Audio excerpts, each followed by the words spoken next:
Bueno, vamos a empezar esta presentación. En primer lugar, agradecer vuestra presencia aquí en este acto y deciros que, bueno, Joaquín Recio, que es el autor del libro Fardo, y Ramiro Alonso, amigo de Joaquín, amigo de Conil también y actor. Vamos a intentar presentar el libro de la manera más amena posible, ¿no? Yo voy a hacer una pequeña semblanza de Joaquín, que la mayoría o casi todos los presentes lo conocen perfectamente por los años que lleva haciendo cultura aquí en el pueblo. Y bueno, Joaquín nació en Barcelona en 1977, aunque es andaluz, más andaluz que de catalán. Vive ahora en Villena, en Sevilla, y bueno, es escritor, gestor cultural, editor, investigador y productor de cine y música, ¿no? Lleva unos 25 años de editor con el sello de Atrapasueños, de la Cooperativa Cultural Atrapasueños.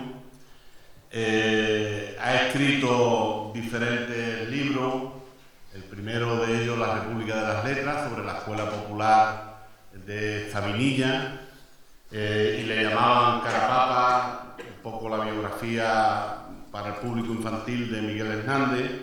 Alí en el país de las alcantarillas, dedicado al tema de la inmigración. Te llamo desde mi muro, contando la biografía de Marcos Hanna, del poeta Marcos Hanna. Después también la biografía y la semblanza de Diego Cañamero Valle, el hombre con los pies en la tierra, el líder jornalero del Coronil. Y después ha escrito muchos artículos, porque es periodista también, en El Mundo Obrero, en Andalucía Diario, en El Plural, El Salto, etc. En 2010, el Ayuntamiento de Conil firmó un convenio con la Cooperativa Atrapasueños y desde entonces, pues, Joaquín ha hecho una labor por la cultura de nuestro pueblo, pues bastante importante, ¿no? Ha sido editor de escritores locales y gestor de múltiples actividades culturales, ¿no? Pero si algo, y todos conocéis, pues el kiosco de los libros, que ha estado durante muchos años en la Torre de Guzmán, después en la zona de los Bateles, y este último año, pues un poco arrinconado allí en la zona de frente de la Chanca. Pues si algo caracteriza el trabajo de Joaquín es el fomento del pensamiento crítico, ¿no? Yo creo que esto es muy importante, y más en la época que nos ha tocado vivir, que haya gente que impulse, fomente, aliente el pensamiento crítico, ¿no? El mundo lo cambian las herejías, por decirlo de alguna manera, ¿no? Y yo creo que Joaquín, pues, apuesta por aquello que va un poco a contracorriente del pensamiento único en el que estamos instalados, ¿no? Y hay un lema de la Academia del Pensamiento Crítico que dice: pienso, luego estorbo, ¿no? Y por eso lo han arrinconado en el kiosco, porque le estorba a este equipo de gobierno que tenemos actualmente en Conil. Y bueno, ha tenido un verano que parece un invierno, ¿no? Pero bueno, con todo eso, yo creo que con dignidad ha seguido fomentando la cultura, la lectura, y yo creo que eso es importante, ¿no? Y hoy estamos aquí para presentar, pues, una novela, Fardo, que es una novela política, negra, y que habla de la realidad, ¿no? De una realidad que existe y ha existido en muchos pueblos de nuestra Andalucía, de la costa, cercano a donde estamos viviendo hoy en día, y es una novela que merece la pena leer y que vamos a ir comentando aquí poco a poco, ¿no? Yo ya termino y bueno, le dejo la palabra a Joaquín y al compañero Ramón.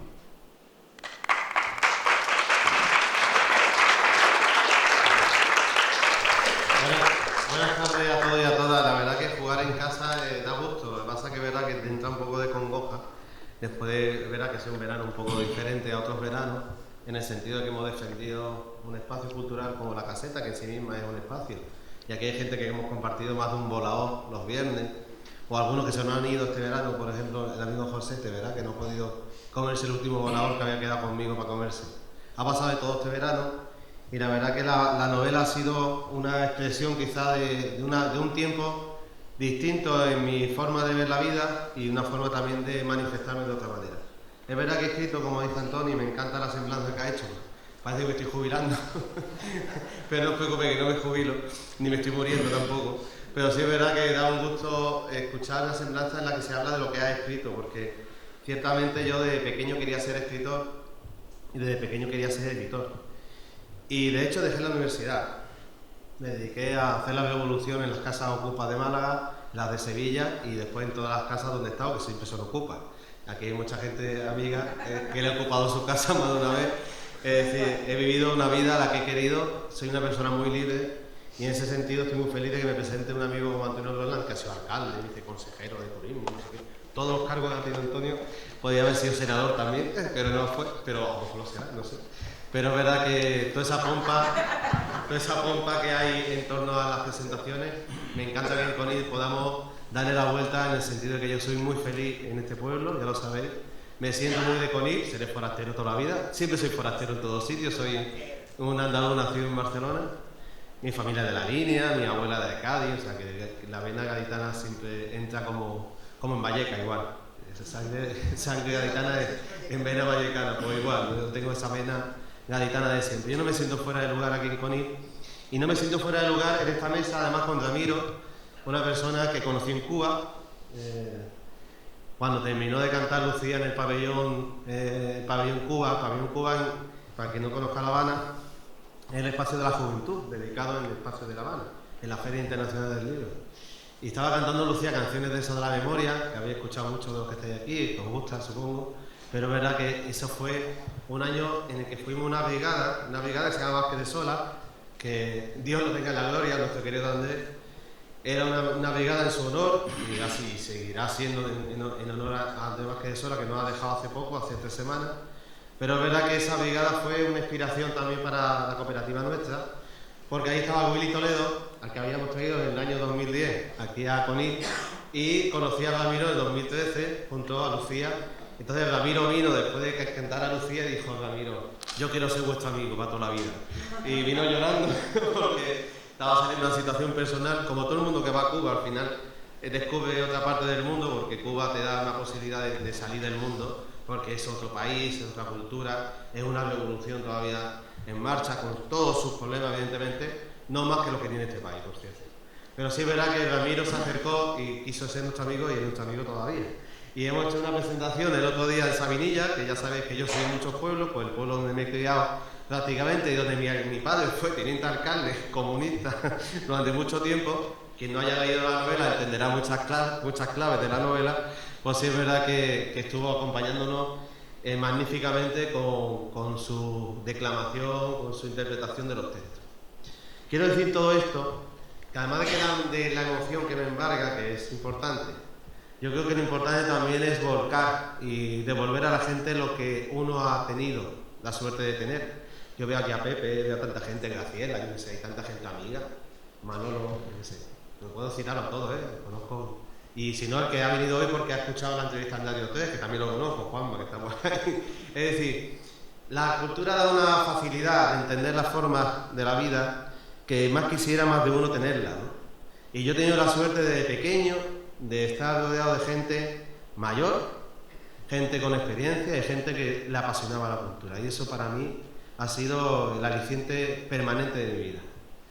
Estar aquí presentando una novela, que es una novela, no la llamo terapéutica, pero sí una novela liberadora para mí, para mi persona. No solamente por lo que expreso, quizás es una novela que he querido escribir durante 40 años de mi vida y la he escrito en 1 año y medio. pero sí es verdad que he volcado todo mi esfuerzo para que fuera novela interesante para la gente, intentando que sea también para la gente joven, intentando desvelar algunas circunstancias que han rodeado mi vida, la corrupción política, urbanística. Nosotros tuvimos, y no sale la novela, no os preocupéis que no estoy haciendo spoilers, porque la realidad supera la ficción. Es decir, cuando Jesús Gil y Gil llama a mi casa para comprar a mi padre, para que le diera la moción de censura al alcalde que ya había comprado propio Jesús Gil en su momento, yo, el que coge la llamada soy yo. Ahora no está Jesús Gil y Gil precisamente para hacer un careo, no vamos a hablar de una persona que está fallecida, pero os doy ese dato para que entendáis que en la novela no está todo lo que nosotros sabemos que ha pasado, ni siquiera ese es el objetivo. Había unas dudas en mi pueblo, sobre todo de la gente, no tanto de la gente que está en el mundo narco, porque mis compañeros de pupitre, mis compañeros de colegio, pues son de la vida, son de lo que hay, del estrecho, y no tenía yo dudas de que tuviera yo problemas con ese tipo de gente.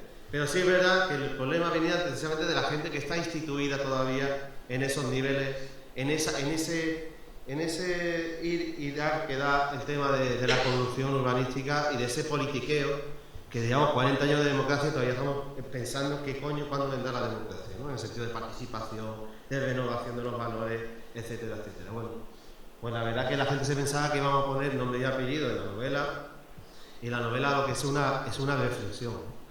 No pongo nombre y apellido de quién es el más malo de la película, ¿no? Porque al fin y al cabo hay un territorio estrecho, como dice Juan José Tellez, en el que las fronteras las marcan, las delimitan dos continentes, dos mares, donde hay una situación de permeabilidad de muchas cosas, incluso de valores, no solamente de las cosas que se trafican, que se van y vienen. El estrecho es un gran espacio de comercio en todo su sentido, sino también en el sentido de la vida, ¿no? Hay una frase de James Joyce en el Ulises, nada ni más ni menos, una de las obras más importantes de la literatura universal, que dice: mirando a través de la bahía de Algeciras, todas las luces del Peñón como luciérnagas. Yo me he imaginado, y ese es el pórtico de la novela, yo me he imaginado siempre el estrecho como un espacio de luciérnagas, porque he visto amigos, compañeros de pupitre, que se han apagado solos en el mar, muy jóvenes, sin necesidad, o sí. La duda siempre está ahí. Yo lo que he dado con esta luciérnaga, con esta imagen de la luciérnaga, precisamente es la cuestión de que todo se desvanece y todo aparece. En el territorio estrecho hay un problema serio, que es que la gente vive atrapada en un territorio en el que todo se desvanece y todo aparece. Es la misma vida, pero es una cultura del estrecho la que se da tanto en la parte de Cádiz como en la parte de Málaga, sobre todo la parte de aquel campo de Gibraltar, esa novena provincia que nunca existió, pero que existe de hecho, de forma cultural, antropológica. Pero sí es verdad que la gente que hemos vivido, hemos mamado el estrecho, que hemos sufrido todo tipo de situaciones difíciles, porque no solamente era el compañero de pupitre el que ha fallecido aligeando, también la persona que era tu amiga que terminó prostituyéndose, ¿no? O aquel que terminó en la heroína y ya no sabemos dónde está. Es decir, la bomba de racismo que supone el narcotráfico o las formas de vida que instaura el estrecho son tan diferentes, son tan variables que la situación se nos va de las manos. Entonces, acotar ese espacio en una novela, ¿cómo lo hacía, no? Ese fijarse, porque estoy hablando de que conozco bien el tema porque lo he vivido. Son toda mi vida pensando en escribirla y lo he escrito en 1 año y medio. ¿Cómo lo puedo transmitir? Y mirad, hay una cosa, y voy terminando para así tener un poquito más de ligereza, hay una cosa que tiene que ver con la escritura, que es la forma en la que se escribe, ¿no? Y cuando yo me pongo a escribir esto, hay una reflexión que viene del mundo del cine precisamente, que es que estamos ya apestados de series que hablan de los narcos andaluces. Hoy el de Califato lo dijo muy gracioso, no me acuerdo, pero dijo una frase estupenda en Radio 3, que era incluso la presentadora, dice: esto lo vas a tener que guardar en la memoria, después lo recordaremos. Pero sí es verdad que hay como que ya hay un modelo de narco andaluz, ¿no? Que es guapetón, con los ojos azules, que se hace a sí mismo, que busca la vida para seguir adelante, no sé qué, bueno, una épica sobre un tema tan concreto, que además que genera tantos problemas como los que he oído antes. Pero sí es verdad que hay como una tendencia ahora a hacer un género sobre este tema. Entonces, no solamente Fariña, el tema narco gallego, sino ya nos está salpicando a la propia Andalucía. Entonces, ¿cómo mirar con los ojos desde Andalucía a un problema andaluz como el que tenemos en el Estrecho? Si es un problema, claro que lo es, pero intentando abrir la perspectiva. Y cómo intentar que toda esa problemática sea reconocida por el propio pueblo andaluz. Yo no tengo medios, yo no soy ministro de Cultura, yo no soy concejal de Cultura, yo soy simplemente un editor, un trabajador de la cultura, y lo que he aprendido en la vida es intentar hacer que la gente piense por sí misma, y si la literatura sirve, en este caso lo estoy intentando. Entonces mi libro, mi novela, tiene ese sentido. Tiene sentido de abrir una perspectiva nueva sobre un fenómeno que todo el mundo conoce, pero que nadie se enfrenta a él. No sé si conocéis grupos de música de la comarca, o incluso de Cádiz, o del Estrecho. Bueno, si veis la vida del narco en el mundo hip hop, por ejemplo, está como idealizado, ¿no? Es decir, es como... ¿Por qué? Porque en 40 años, que es lo que yo cuento en la novela, que es una ficción, que es un pueblo imaginario, en esos 40 años ha pasado de todo. Desde una necesidad, como en los años 70, la gente se tiraba al mar a buscar los fardos, a ser una cultura ya propia del Estrecho, una cultura del narcotráfico, donde el dinero fácil, donde el dinero más rápido se consigue de cualquier manera. Pero eso ya está instituido, pero sigue habiendo exclusión, sigue habiendo pobreza, sigue habiendo paro. En la zona con más paro de Europa, pues ya sabemos dónde están, entre Sanlúcar, Alameda, Linares y el campo de Gibraltar, es decir, que sabemos los datos están donde están. Pero sí es verdad que hay como una intención por parte del mercado de hacer esto un negocio. Entonces hacen series como la de Marbella, esa que no sé en dónde está, si en Mediaset o no sé dónde está, pero da igual, pues vi un capítulo y me pareció deleznable, pero que todo el mundo lo comenta. Es decir, la mirada sobre el propio problema que se está generando en la costa andaluza tendría que ser primero una mirada andaluza y también una mirada de intentar superar ese problema. Las novelas no arreglan el mundo, pero yo he intentado que sí ayudar un poco a cambiar esa perspectiva. Y bueno, esa es la idea un poco. He volcado aquí todo lo que he podido, pero sí es verdad que quizá escuchando un poco la voz de la propia novela y escuchando a Ramiro, que lo presentamos bien porque es un buen tío, pero sí que creo que la cuestión es bastante importante como para que no sea una cosa banal, aunque nos podamos reír. Es decir, esto de vender fardos por toda España está muy divertido, pero hay un trasfondo detrás, ¿no? Entonces, si os parece, escuchamos a Ramiro, que nos va a poner un poquito esa novela en pie.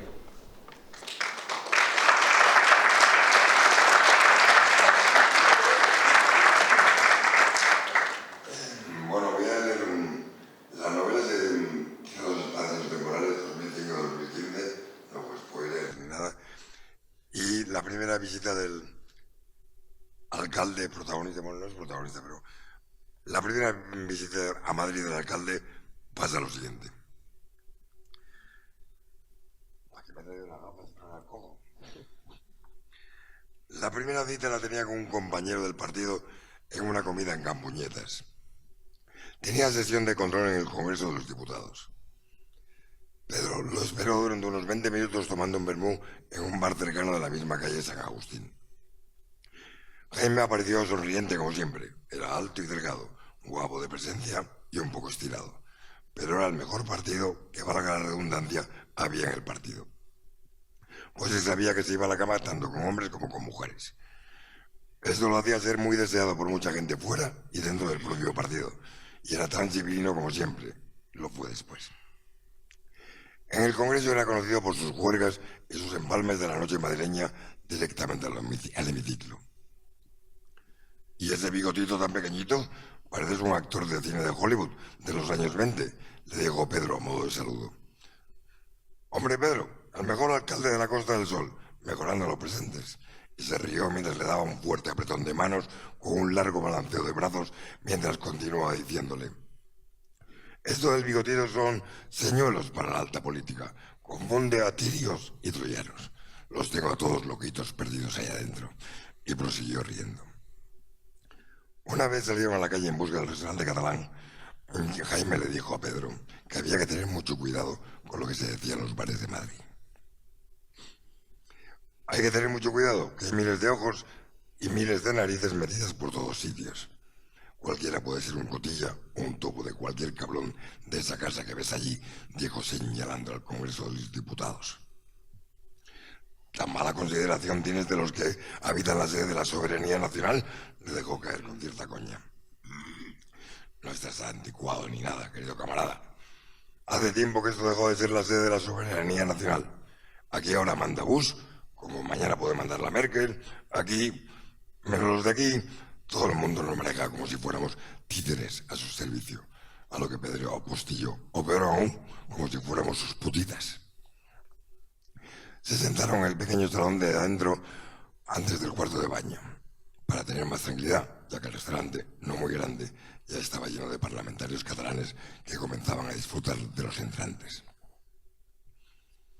Yo quiero para empezar unas anchoas de la Escala y unos cargols a la llauna, que aquí los aderezan muy ricos con una salsa alioli fantástica metida en un pequeño almídez, dijo Jaime. Brindaron en la primera copa con un tinto del Priorato. Bueno, Pedro, puedo intuir que para qué me has llamado, pero en verdad no sé qué hago aquí contigo. Yo solo soy un diputado, y además uno de la bancada que no sirve para mucho, pues no somos ni determinantes para nada, ni para investir presidente, ni para hacer una moción de censura, vamos, para nada. Además, soy un diputado maño, con lo cual soy aún más invisible dentro de los míos. Bueno, dijo Pedro. Algo te comenté del motivo de mi visita a Madrid. ¿Te acuerdas cuando nos vimos en la Escuela de Formación de Marbella hace un par de años? Sí, claro, no me voy a acordar.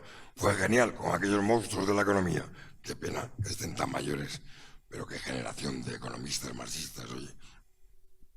Pues nada, mi análisis no estaba muy mal planteado. Y acerté en un pleno 15.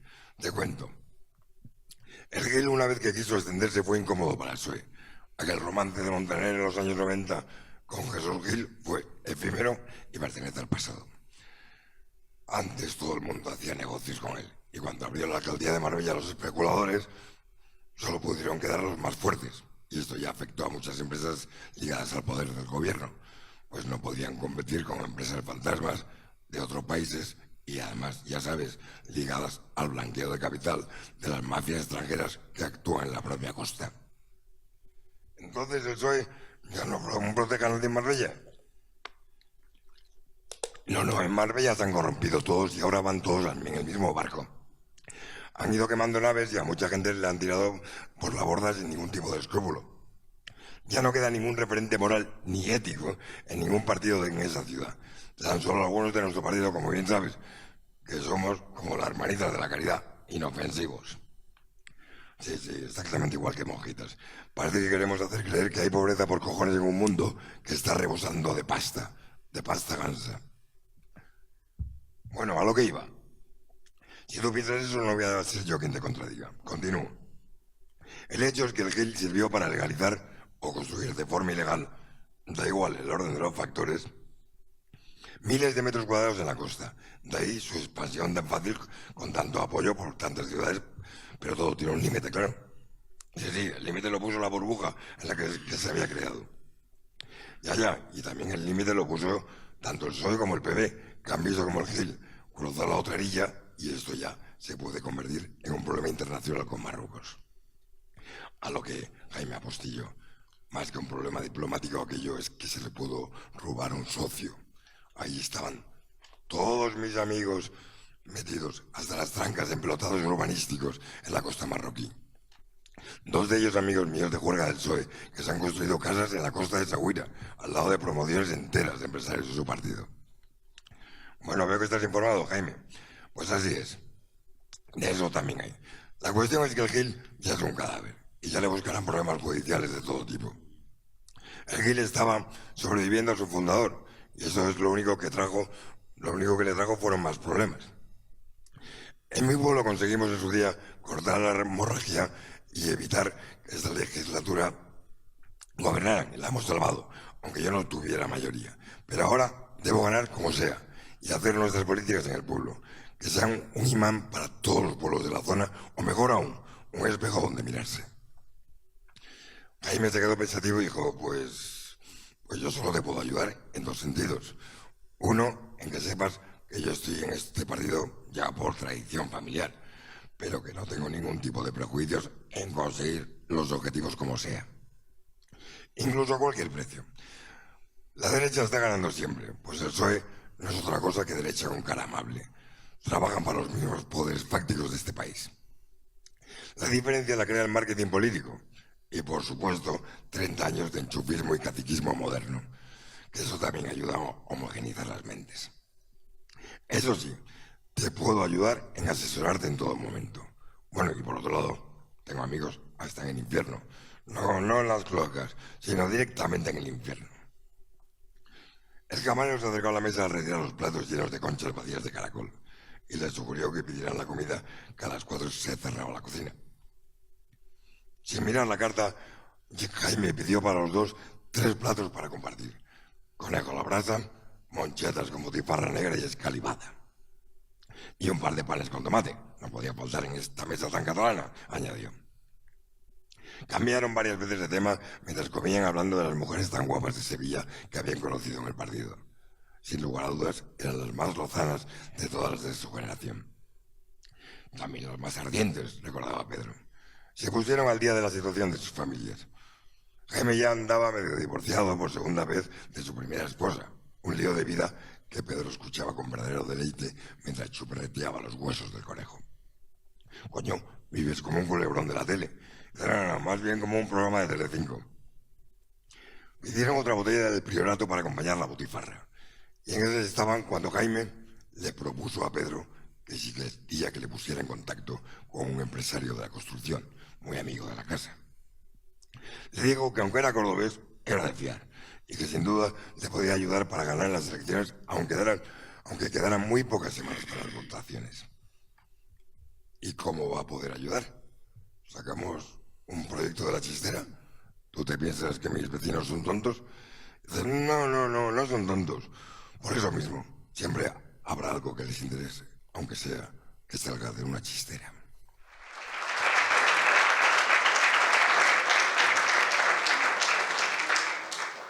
Bueno, ahora vamos a continuar. Bueno, él va a explicar un poco cosas del libro a través de unas preguntas o algunas reflexiones que yo voy a hacer después de haberlo leído, ¿no? Lo primero es las referencias literarias que tú has hecho mención al principio. Has hablado de Joyce, ¿no?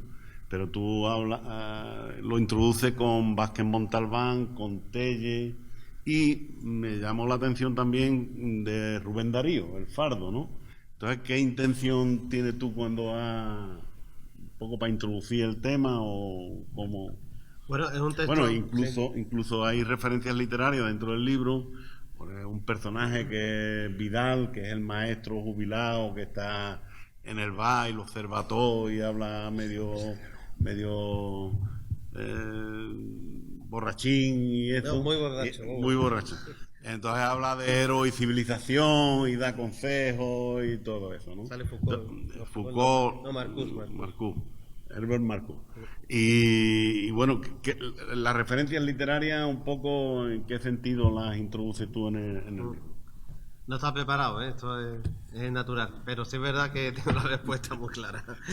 El Fardo es un cuento de Rubén Darío muy desconocido, porque se conoce más la poesía de Rubén Darío, y es un cuento bastante interesante porque es más naturalista que modernista, aunque mezcla, porque ya sabéis que la ambientación, la atmósfera que genera Rubén Darío, tanto en sus poemarios como en lo que ha hecho de narrativa, es muy similar en ese sentido de densidad, ¿no?, de los ambientes, y la verdad que El Fardo es un texto inspirador para cualquier persona que quiera escribir.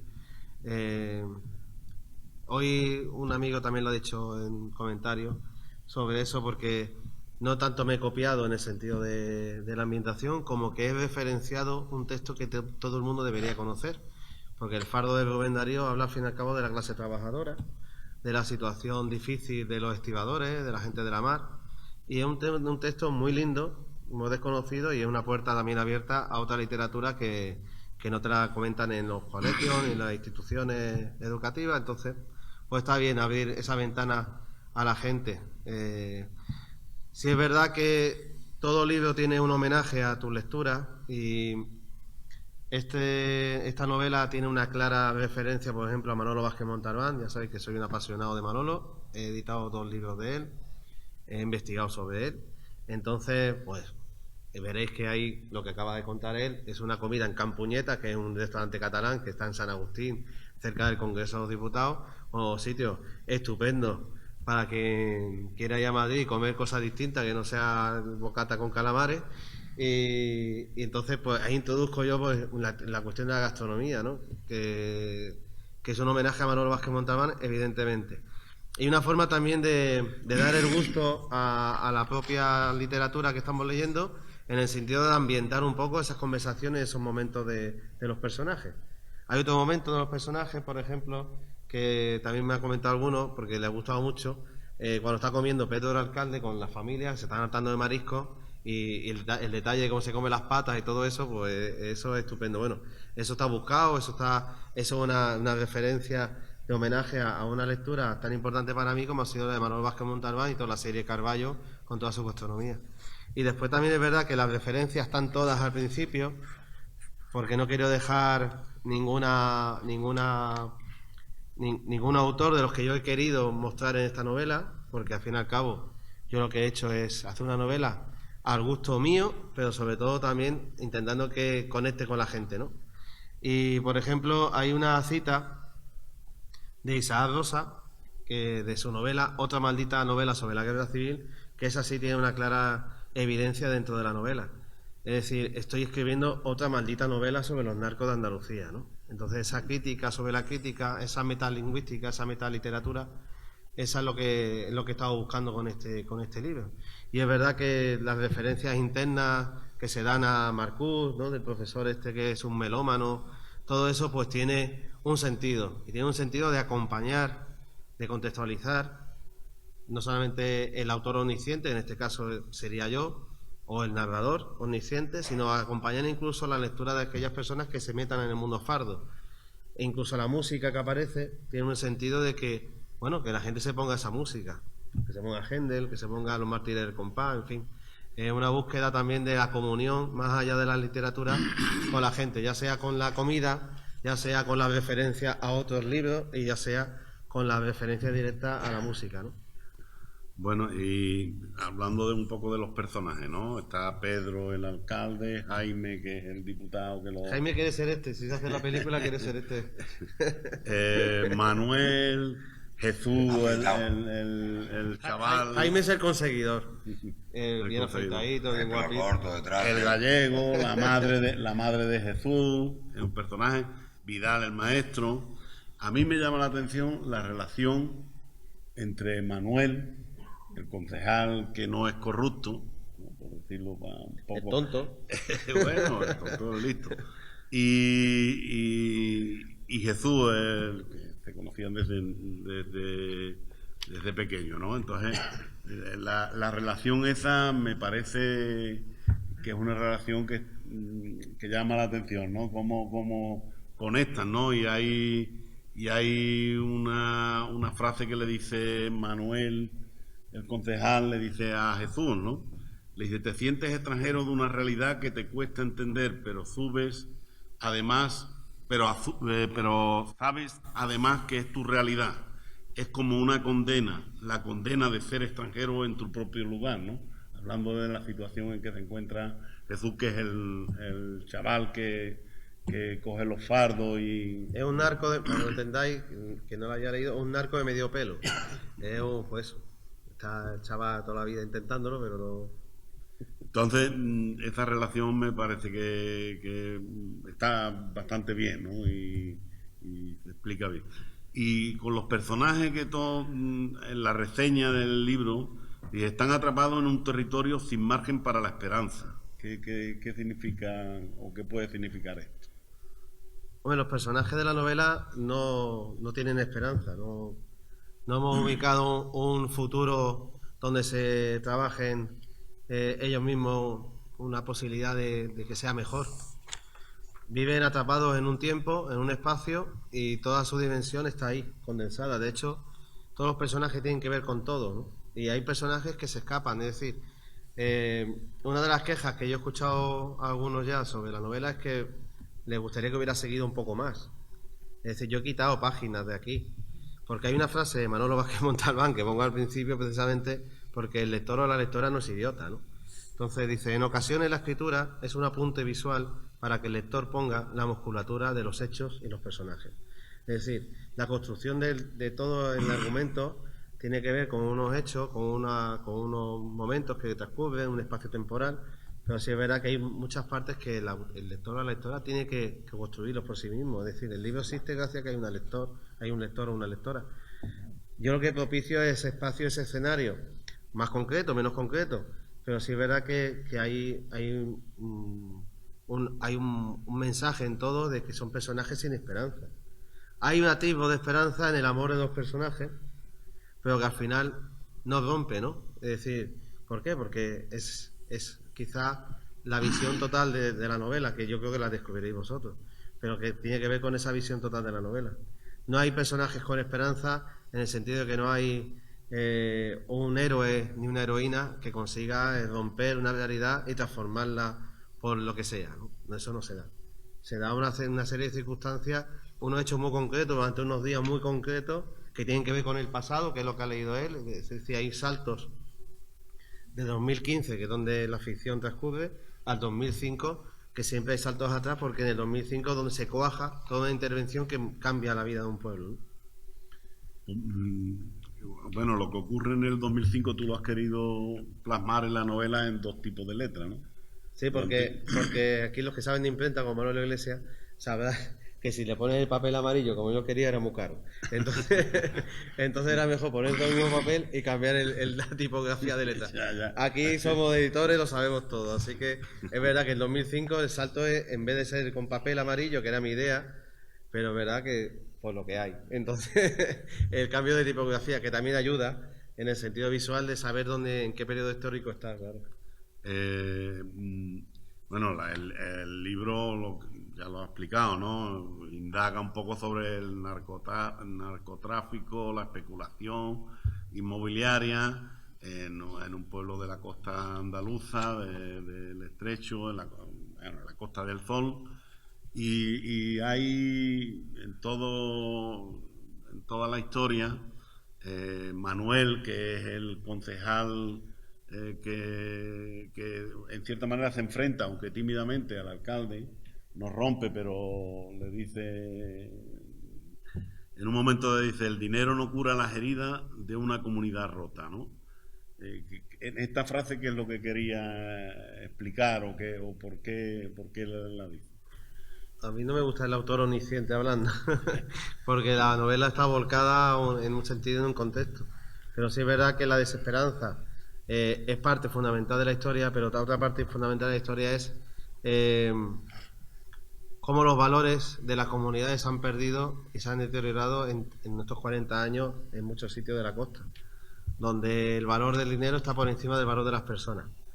Y eso se daba en circunstancias y se cuenta de forma literaria, cuando se habla de cómo se hacía la pesca antiguamente, artesanal, cuando se hacía el copo, cuando se ayudaban todas las familias para sacar el copo, cuando existía una comunidad que para sacar una patera, pues los parales se le echaba el sebo entre todo el mundo y se sacaba, se ayudaba a todo el mundo. Aquí teníais la jávega y sabéis lo que era aquello, de todo el mundo participaba y al final se le daba algo de pescado, en fin.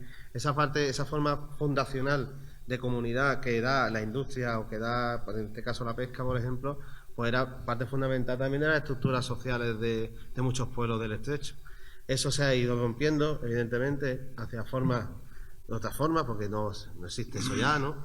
Pero sí es en este espacio simbólico de la literatura, en este pueblo ficticio, pues son reflexiones que yo hago respecto al fraccionamiento social que hay, ¿no? A la atomización de esa sociedad en la que ya no hay una solidaridad inmediata, donde no hay una comunidad que se ayude, sino cada uno se busca la vida como sea y el dinero es como la panacea de todo, ¿no? Y de hecho la gente pues lo que quiere es dinero, ¿no? Eso es un poco la reflexión. ¿Qué? ¿Seguimos contigo? Venga. Bueno, pues Ramiro, ¿qué vas a leer? Lo del borracho. Vale. El maestro. Al maestro Vidal. Sepárate un poco de micro. En esta parte de... Bueno, es un pequeño fragmento que explica un poco, en parte, el sentir del pueblo, que es el maestro que a su hija se ha ido con uno de los proxenetas, uno de los dueños del puticlub. Y por eso lo he elegido, porque cuenta un poco el sentir del pueblo, pero él lo exagera porque no tiene nada que perder. La melodía principal del triunfo del tiempo y el desengaño de Händel se escuchaba desde la calle. Vidal tarareaba feliz mientras escuchaba esta partitura que conocía de memoria. Recordaba cada fraseo de la mezzosoprano como si lo tuviera dentro de su pensamiento, sin necesidad de buscarlo en la memoria. Las melodías brotaban libremente en su cabeza. Para Vidal era un oratorio de los más bellos que había compuesto el músico alemán. El periodista llamó a la puerta. Vidal se dio cuenta del golpeo de la puerta y enseguida abrió. «Hombre, usted otra vez». «Buenos días. Disculpe que de nuevo lo interrumpa. Quisiera completar algunas informaciones para, ya sabe, mi investigación, mi novela». «Sí, ya imaginaba para qué volvía. No sería para tomarse otra cerveza conmigo. Soy un viejo algo neurótico». «Espera que bajo el volumen de la música». El periodista entró en la casa y la vio algo más recogida que el día anterior. Como buen conversador que era, no desaprovechó para animar al maestro. «Me encanta lo que está sonando». Alegóricamente era la disputa entre belleza y placer contra tiempo y desengaño. Belleza se ha entregado al placer, encontrando un lugar en su reino, un locus amoenus, un lugar idílico, habitado por el idilio y la juventud. Es entonces que tiempo y desengaño aparecen para desenmascarar su inmoralidad. «¿Conoce bien el argumento?», se sorprendió Vidal. «Sí, hombre, el combate se realiza por medio de argumentos. El primer movimiento lo tienen belleza y placer, quienes exponen el encanto del argumento. El contraataque de tiempo y desengaño resulta más convincente. Las virtudes de la juventud no escapan del tiempo, quien devora todo a su paso. La belleza solo elude al tiempo en el reino de los cielos, y el placer verdadero solo se puede encontrar en la verdad». «Bravo», dijo el maestro. «Me gusta la gente que entiende de lo que habla. A mí esa música, por el contrario, me genera muchas emociones contradictorias. Alguna vez que hubo un apagón y se había quedado toda la barriada sin electricidad, jugaba con mi hija Violeta a recordar las melodías de este oratorio a la luz de una vela». El periodista notó de nuevo la tristeza de la figura del maestro. «Pues yo soy de la opinión, Vidal, que se ha magnificado demasiado a Bach y se ha situado en un plano menor a la gente». «Bueno, es lógico. La magnitud de cada uno es distinta». A Vidal le gustaba que el periodista hubiera dicho eso, pero no iba a entrar en el debate. Él era de los que defendían la enormidad creadora del genio de Halle, nada que envidiar ni el talento ni el gran demiurgo que era Bach. Cada vez que escuchaba este oratorio o cualquier ópera de Händel, refutaba esa idea generalizada de la superioridad de uno sobre el otro. Se enfurruñaba en discusiones imaginarias con algún amigo suyo de la universidad, con lo que discutía de todo en los años de preparación. Aquellos años en la Facultad de Filosofía y Letras le habían servido para mucho, sobre todo para ser una persona consciente de cuanto nos rodeaba, y gracias a aquellas disquisiciones se fue formando su gran conocimiento sobre la música. No me gustan mucho las disquisiciones de este tipo. Quería que la visita se fuera lo más pronto posible. A mí, señor de la Torre, me gusta la música que me da la satisfacción similar a la de una buena copa. Y se puso a contorrear parte de la ópera que no voy a hacer por mí ni por ustedes. Que decía, traducido: «Fiel espejo, en ti contemplo el esplendor de mis años juveniles. Tal vez un día yo cambiaré, mas tú permanecerás igual. Yo, tal cual soy, en ti me veo, aunque siempre hermosa no seré, fiel espejo».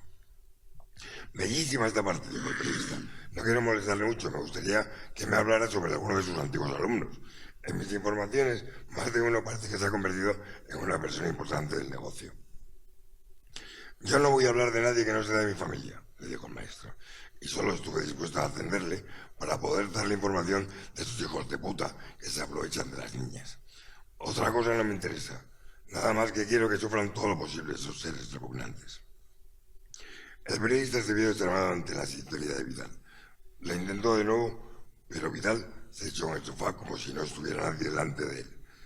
Cerró los ojos y se durmió. Le quería haber preguntado sobre la atmósfera de aquellos días en el pueblo, si aparentemente era distinta o no lo era. No había estado siempre el pueblo con olor a cadáver. Fresco, ¿no estaba el pueblo oliendo siempre a traición? Una vida escenificada como una farsa, como una representación falseada de la realidad, donde los habitantes sonríen tapando la miseria escondida, el sufrimiento soterrado de sus vidas rotas. Cada casa, de sus puertas echadas con llave, contenía la rabia de la desesperación. De la Torre fue dejando la casa del maestro poco a poco, acariciando a su paso los objetos que allí tenía. Se detuvo cuando el disco terminó, se volvió e introdujo la cara B. Vidal y se inmutó, y el macho cerrando la puerta con sigilo. Bueno, por ir concluyendo, para no seguir contando más historias sobre Fardo, que por sí misma yo creo que se puede. Pero sí quería terminar diciendo que todas las cosas que hemos dicho aquí, no sé si son verdad o mentira. Yo lo que sé es que hemos hecho un esfuerzo, tanto Ramiro como Antonio, como yo, no tanto, porque estoy encantado. Me han hecho un esfuerzo por estar esta tarde con nosotros y se han preparado su participación. Es de agradecer que la gente lea la novela para presentártela. Sí, es verdad que no quisiera terminar la presentación sin deciros que la mirada andaluza que tiene la cuestión del estrecho en esta novela, formalmente lo he intentado en la misma presentación de la novela. Es una novela fragmentada, guionizada, donde los personajes son como si fueran cachitos de un espejo roto. Yo lo he dicho en varios sitios. Ya conocéis el espejo del Callejón del Gato en Madrid, ¿no? Aquel que sirvió de inspiración a Valle Inclán para el esperpento. Eran unos espejos que reflejaban de forma convexa o deformaban la realidad. Es una forma de ver la realidad que yo creo que los andaluces y las andaluzas tenemos. Somos de la hipérbole, somos de la exageración. Y es verdad que ya veréis que esta novela es muy exagerada. Y es una novela donde los personajes están fragmentados en esos cachitos y donde esos cachitos te dan una realidad que es la que yo he querido transmitir. Es decir, no hay mayor aproximación a una realidad que deformándola para conseguir llegar a ella. Y eso los andaluces y las andaluzas lo sabemos. Por eso la mirada andaluza sobre las problemáticas nuestras yo creo que tiene un valor en sí mismo, y por eso he intentado que formalmente la novela fuera así. Y yo creo que desde el punto de vista estructural y del estilo, yo creo que sirve. Es decir, yo creo que tiene una función bastante directa, bastante prosaica, bastante a veces sucia, porque la novela es sucia en muchas partes. Cuando se me presenta estos días que he estado presentando la novela, me dicen que es la primera novela para público adulto que he escrito, y es verdad, porque es una novela para público adulto. Es decir, aquí se habla de proxenetismo, del fenómeno de las escort, se habla del consumo de drogas, de la cocaína que está en todos sitios. Es decir, se habla de cosas que están a la orden del día y que de las que no se habla habitualmente.